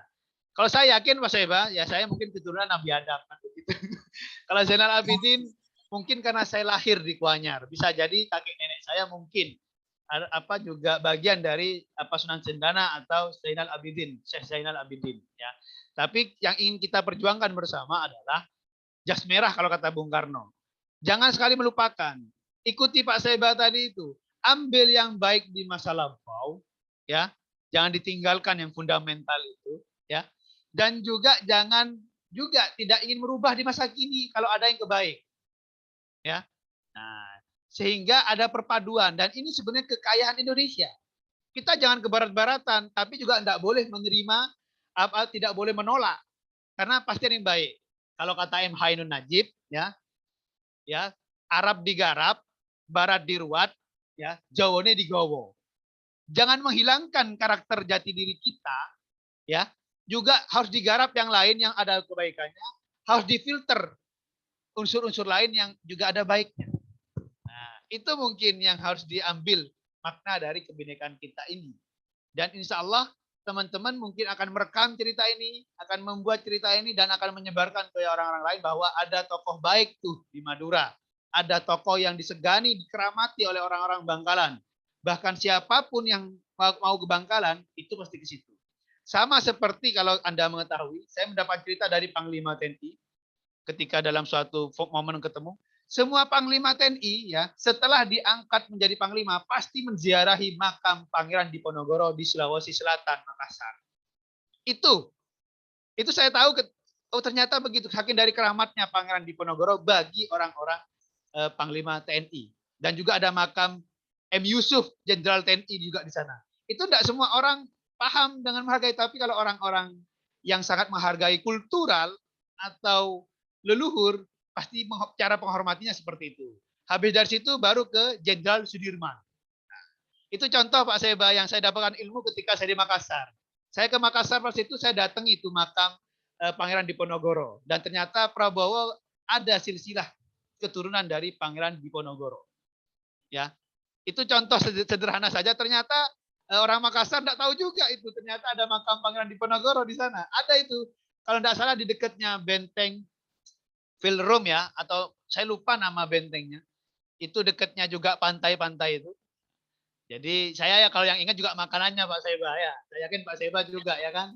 Palu butung, ya, es pisang hijau, pisang epe, serigala, ponro. Nah, itu sudah kemakan. Kalau Madura teman-teman nanti ada kita sesinya.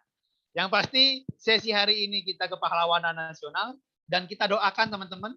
Beliau ini lagi digarap, maksudnya Syekhona Muhammad Ulil lagi diajukan ke pahlawan nasionalnya oleh siapa? Oleh Kabupaten Bangkalan, Provinsi Jawa Timur, tepatnya dari fraksi Nasdem, karena kebetulan keturunannya Ranase itu adalah cicit dari Syekhona Muhammad Ulil untuk diminta menjadi pahlawan nasional.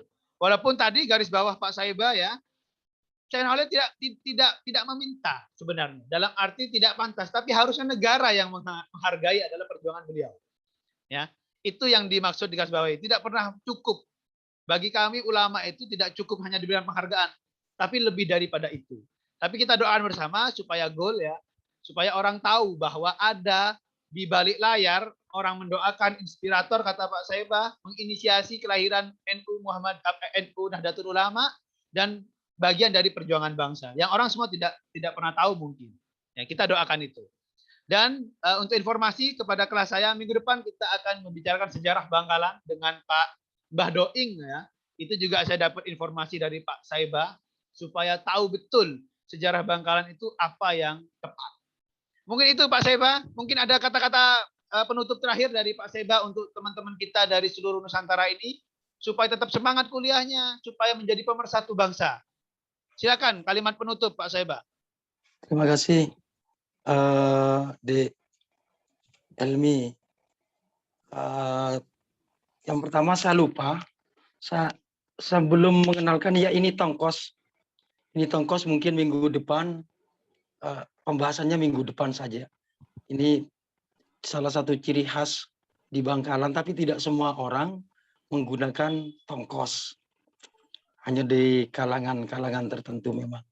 Ya baik, sebelum saya mengambil kesimpulan karena adik-adik sudah mencatat semua, termasuk ada PR yang ditanyakan oleh Mas Jalesman Panjaitan ini, apakah ajaran beliau selalu diterima banyak orang? Ya tentu saja yang namanya manusia ya. Yang namanya manusia ada pro dan kontra, itu adalah suatu hal yang biasa. Perbedaan itu adalah sunatullah. Demikian pula mungkin di zaman sekarang atau di masa lampau. Terkait dengan Syekhona Khalil tentu saja adalah pro dan kontra itu tetap ada. Tapi kalau saya menyimpulkan hampir 90% itu menerima terhadap ajaran-ajaran Syekhona Khalil. Karena beliau itu kalau kita simpulkan sebenarnya apa sih sebenarnya yang hendak kita ambil inspirasi, yang kita bisa ambil hikmah tentang Syekhona Khalil. Sebenarnya saya ingin menyampaikan ada beberapa hal. Yang pertama adalah beliau dalam perjalanan mencari ilmu dan melakukan apapun selalu dengan keikhlasan. Jadi ikhlas beliau, kata kunci yang pertama. Kata kunci yang kedua adalah akhlak. salah satu kesuksesan beliau dan banyak kesuksesan orang ternyata bukan faktor apa intelijensinya saja, bukan karena IQ-nya saja, tetapi jauh ada faktor lain yang menyebabkan orang itu sukses karena faktor lain, yakni kecerdasan spiritual dan akhlaknya. Yang ketiga adalah cinta. Kekuatan cinta Syekhana Khalil terhadap bangsa dan negaranya ini luar biasa. Terhadap anak didiknya luar biasa. Sehingga beliau mengeterapkan itu kecintaannya baik kepada gurunya, termasuk kepada murid-muridnya dan santri-santrinya. Menyebabkan beliau pada akhirnya mendapatkan penghormatan yang tepat dari seluruh elemen anak bangsa ini. Yang keempat adalah menghargai atau mencintai ilmu. Mencintai ilmu. Kalau seorang sudah mencintai ilmu, menjadi ahli ilmu, maka insya Allah segala sesuatunya ini akan terurai.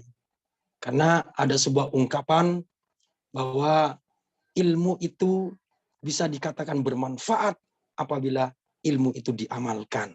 Jadi ada 4 hal kata kunci: 1 ikhlas, 2 akhlak, 3 cinta, yang 4 mencintai. Yang disampaikan di Ilmi benar. Apa yang diharapkan oleh Syekhana Khalil juga seperti harapan guru saya, sebagai harapan yang disampaikan oleh Mas Helmi. Wahai anak-anakku, jadilah kalian orang yang berotak cerdas seperti otak-otak orang London, orang Jepang, orang-orang lain yang pintar-pintar itu. Tetapi tetaplah berhati Masjidil Haram. Artinya tetaplah berhati dengan penuh keimanan. Berhati yang didasari oleh agama. Serta yang paling penting adalah berkepribadian Indonesia. Itu yang ingin disampaikan oleh Syekhana Kiai Muhammad Khalil bin Abdul Latif Bangkalan. Sebagai tambahan, saya pernah melakukan gerakan ini di Ilmi dan adik-adik melakukan gerakan dukung Syekhana Khalil sebagai pahlawan. Dan sudah saya posting itu di Facebook sudah saya posting dan sudah dibagi beratus-ratus kali rupanya.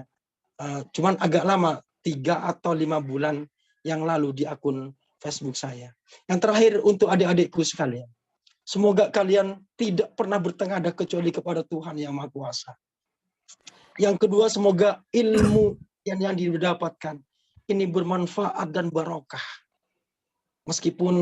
Walaupun sangat singkat pertemuan kita, semoga ada kemanfaatan dan keberkahan di dalamnya. Pesan untuk adik-adikku sekalian, karena kalian masih muda, saya ingin menyampaikan kata penutup.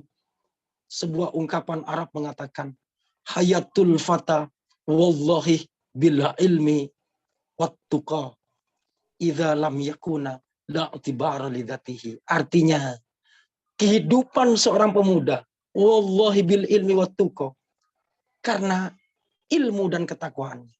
Idza lam yakuna, jika kalian tidak memiliki ilmu dan ketakwaan, idza lam yakuna la i'tibara lidzatihi, maka engkau tidak ada gunanya, kira-kira seperti itu. Maka tidak ada harganya, maka tidak ada artinya dalam kehidupan kalian. Sekian itu yang dapat saya sampaikan. Kurang lebihnya mohon maaf yang sebesar-besarnya. Insya Allah kalau ada waktu minggu depan Pak Hidrotin Sabarudin memberikan materi, insya Allah saya juga gabung kembali. Karena saya sering kali bersama beliau di Ilmi. Sekian di Ilmi, mohon maaf ya. Mohon doakan saya adik-adik semuanya. Amin, Sehat amin, dan amin, panjang amin, umur. Sekian wa khairan. Ihdinas siratal mustaqim. Wassalamualaikum warahmatullahi wabarakatuh. Selamat siang untuk anak-anakku sekalian. Waalaikumsalam. Waalaikumsalam warahmatullahi Terima kasih, wabarakatuh. Mas Eba. Amin. Waalaikumsalam warahmatullahi wabarakatuh. Sehat, dan kepada teman-teman, saya bilang teman-teman karena kuliah itu terlalu berat, karena sharing aja ya. Teman-teman senusantara ini, terima kasih atas rawuhnya. Yang utama tetap dalam keadaan sehat. Salam ke Bapak Ibu ya. Semoga kita betul-betul bertemu fisik ya. Suatu saat kalau memang tidak bisa dalam semester ini, suatu saat misal Pak Saiba kemana, saya kemana, ternyata bertemu. Semoga ada kebaikan yang pernah kita sampaikan, kita sebarkan ya. Wabillahi taufiq wal hidayah. Wassalamualaikum warahmatullahi taala wabarakatuh. Terima kasih. Sampai berjumpa. Langkong Pak Saiba. Ya. Oke, selamat istirahat weekend semuanya. Izin keluar, Pak. Ya, silakan. Oke, izin ya, live ya, kita tutup ya. Terima kasih.